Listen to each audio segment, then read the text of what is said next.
Hello বন্ধুরা, আশা করি নিশ্চয়ই তোমরা ভালো আছো, আমিও ভালো আছি। তাই একটা ভিডিও নিয়ে চলে এসেছি। নিশ্চয়ই থাম্বনেলটা দেখে বুঝতেই পারছো আমি কি ভিডিও দিতে চলেছি আর কি কি রান্না করছি, সেটাই তোমাদের সাথে শেয়ার করছি। ভালো লাগলে লাইক, কমেন্ট, শেয়ার ও সাবস্ক্রাইব করে দেবে, পাশে থাকবে। ভিডিওটা কেউ স্কিপ করবে না। তোমাদের একটা কমেন্ট আমাকে ভিডিও করতে আগ্রহী করে। তোমাদেরকে অনেক অনেক ভালোবাসা আমার ভিডিও দেখো বলে। সবাই একটু ধৈর্য সহকারে আমার ভিডিও দেখো। আমি খুব একটা বড় যে ভিডিও করি তা না, খুব কম ভিডিও আমার বড় হয়, আমি বেশি ছোটো ছোটোই ভিডিও করি। তোমরা একটু পাশে থেকো, আমার ভিডিওগুলো দেখো, আমিও তোমাদের ভিডিওগুলো দেখো। থ্যাংক ইউ সবাইকে আমার ওয়াচিংয়ে থাকার জন্য। দেখো বন্ধুরা কি রান্না করছি। মানে আদা, রসুন, পেঁয়াজ, জিরা গুঁড়ো, লঙ্কার গুঁড়ো, হলুদের গুঁড়ো, নুন সব দিয়ে মশলাটা কষাচ্ছি। পেঁয়াজটা ভালো করে ভেজে নিয়েছিলাম লাল লাল করে। আর এখানে আমি মাছটা ভেজে নিয়েছি, কাতলা মাছের কালিয়া করবো। এখানে তার মধ্যে একটু পোস্ত বাটাও এর মধ্যে একটু দিয়ে দেবো। পোস্ত, কাজু পোস্ত বাটা আছে, এর মধ্যে একটু দিয়ে দিচ্ছি।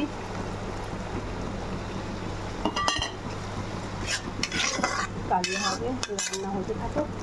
আর এখানে আমি শুক্তো করছি, শসা দিয়ে, পেঁপে দিয়ে, গাছপালা, আলু, পটল কেটে সব কিছু একটু শুক্তো রান্না করছি। সজনার ডাঁটা হলে ভালো হতো, ঘরে যা ছিল তাই দিয়ে রান্না করছি বন্ধুরা। এর মধ্যে আদা বাটা দিয়েছি আর পোস্ত বাটা দিয়ে দিলাম। আর এই দেখো এখানে দুধ রেখে দিয়েছি, একটু দুধ দেবো। দুধ দিয়ে শুক্তোটা রান্না করবো। মোটামুটি দিয়ে দিয়েছি। এখানে হলুদ দেবো না, হলুদ ছাড়াই করবো। এবার একটু কষানো হবে। এটা এদিকে কষানো হচ্ছে, দুদিকে দুটো বসে দিচ্ছি। একদিকে লোহার কড়াইতে, একদিকে সিলভার কড়াইতে। এটা কি করে বেলা হয়ে গেছে, তাই এটার মধ্যে রান্না করছি এখন, দেখতে পাচ্ছি। আর এখানে এটা কষিয়ে নিচ্ছি। আগে তেজপাতা ফোড়ন দিয়ে দিয়েছিলাম। অনেকদিন পর রান্না করছি শুক্তো। এর মধ্যে একটু হলুদ দিয়ে, হলুদ দেবো না, লবণ দেবো শুক্তোটার মধ্যে।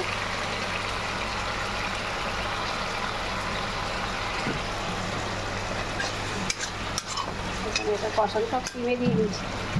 সিমে কষানো হচ্ছে, সিমে দিয়ে দিলে দেখো সিমে আঁচটা দিলে একটু ভালো হয়। এটাও তাই সিমে দিয়ে দিয়েছি। সিমে কষানো হচ্ছে সব।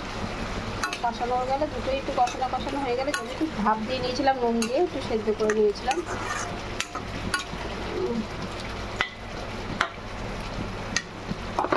পেটও ঠান্ডা থাকবে, শসা দিয়ে করেছি। একটু তরি দিচ্ছি আর বেশি নয়। এর মধ্যে একটু ঘি দিতে হবে, একটু মিষ্টি দিতে হবে। ঘি মিষ্টি না দিলে শুক্তোতে ভালোও লাগবে না। আর এখানে তো কালিয়া করছি। আর ডিম ভুজিয়া করে রেখেছিলাম, এখন একটু পড়ে রয়েছে, মেয়েকে দিয়েছিলাম বেশি দিয়ে সকালে ডিম ভুজিয়ে।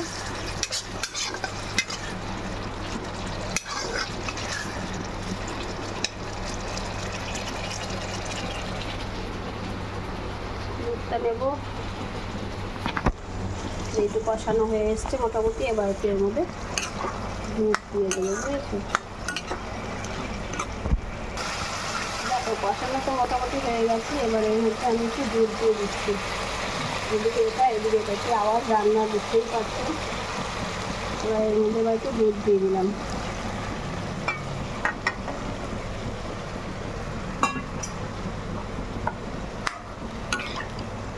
এর মধ্যে একটু মিষ্টি দিয়ে দিতে হবে। সাদা শুক্তো যেটাকে বলে, সজনার ডাঁটা হলে বেশি ভালো হতো। মিষ্টি আলু, সজনার ডাঁটা ঘরে যা ছিল তাই দিয়েই বানিয়ে নিচ্ছি। আর এদিকে এটা কালিয়া এটা হচ্ছে। এর মধ্যে একটু ঘি দিয়ে দিচ্ছি, এই দেখো।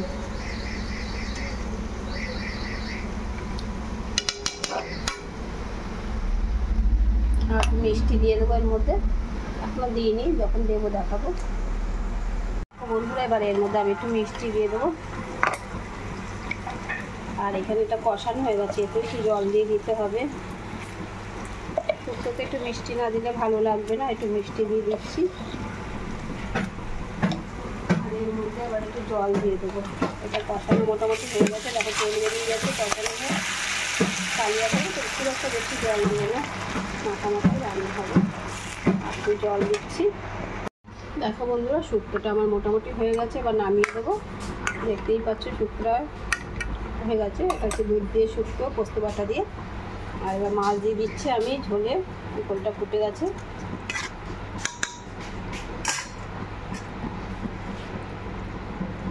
মাছ দিয়ে ফুটিয়ে গরম মশলা দিয়ে নামিয়ে দেবো মাছটা। ঝোলটা একটু টানবে, এই দেখো বন্ধুরা, শুক্তোটা আমার হয়ে গেছে। এবার শুক্তোটা নামিয়ে নিয়েছি আমি, এর মধ্যে দুটো পাত্রতে ঢেলে নিয়েছি। মাছটা আমার হয়ে গেছে, দেখতেই পাচ্ছ উপরে তেল ভাসছে। এবার আমি সামনে এসে শাহি গরম মশলাটা এর মধ্যে আমি দিয়ে দিচ্ছি, দিয়ে আমি মাছটা নামিয়ে নেব।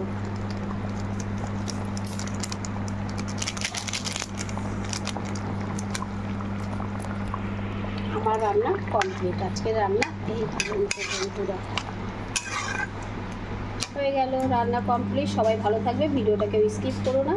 ভিডিওটা তোমরা সবাই যত্ন সহকারে দেওয়াও খুব, এই জন্য আমি ভিডিও দিতে আগ্রহী। তোমার একটা কমেন্ট আমার ভিডিও করতে আগ্রহী করে। দেখতেই পাচ্ছ আজকে রান্না আমার কমপ্লিট হয়ে গেছে। টাটা বন্ধুরা, ভালো থেকো।